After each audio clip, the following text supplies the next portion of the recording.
સુરતમાં દેશની આઝાદીના 80મા સ્વતંત્ર પર્વની ભવ્ય ઉજવણી કરવામાં આવી હતી। ચોક બજાર ખાતે આવેલા ઐતિહાસિક સુરત કિલ્લા ખાતે મેયર માયાબેન માવાણીના હસ્તે ધ્વજવંદન કરવામાં આવ્યું હતું।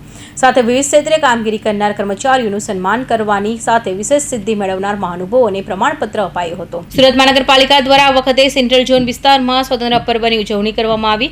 સુરતના ચોક બજાર ખાતે આવેલા ઐતિહાસિક કિલ્લાના મેદાન ખાતે આ વખતે યોજાયેલા ધ્વજવંદન કાર્યક્રમમાં પ્રભાત ફેરી બાદ મેયર માયાબેન માવાણીના હસ્તે ધ્વજવંદન કરાયું હતું અને ત્યારબાદ યોજાયેલા કાર્યક્રમ દરમિયાન વિવિધ ક્ષેત્રોમાં વિશેષ સિદ્ધિ મેળવનાર મહાનુભાવોના પ્રમાણપત્ર આપી સન્માનિત કરાયા હતા। સાથે જ ફરજ દરમિયાન ઉત્કૃષ્ટ કામગીરી કરનાર ફાયર વિભાગના જવાનોને શિલ્ડ અર્પણ કરી સન્માન કરવામાં આવ્યું હતું। 140 કરોડ સંકલ્પનું પર્વ છે।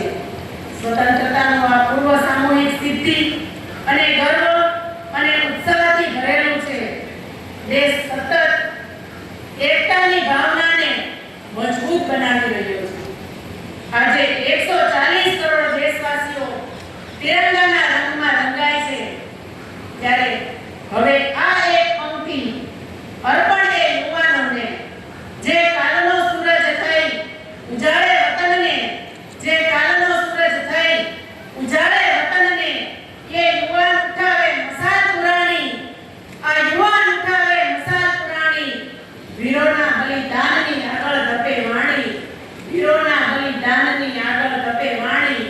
ટેક અને એઆઈના શસ્ત્ર ઉકેલે યુગની સમસ્યા, ટેક અને એઆઈના શસ્ત્ર ઉકેલે યુગની સમસ્યા, જવાબદારીની લગામે ધપાવે રાષ્ટ્રની દિશા।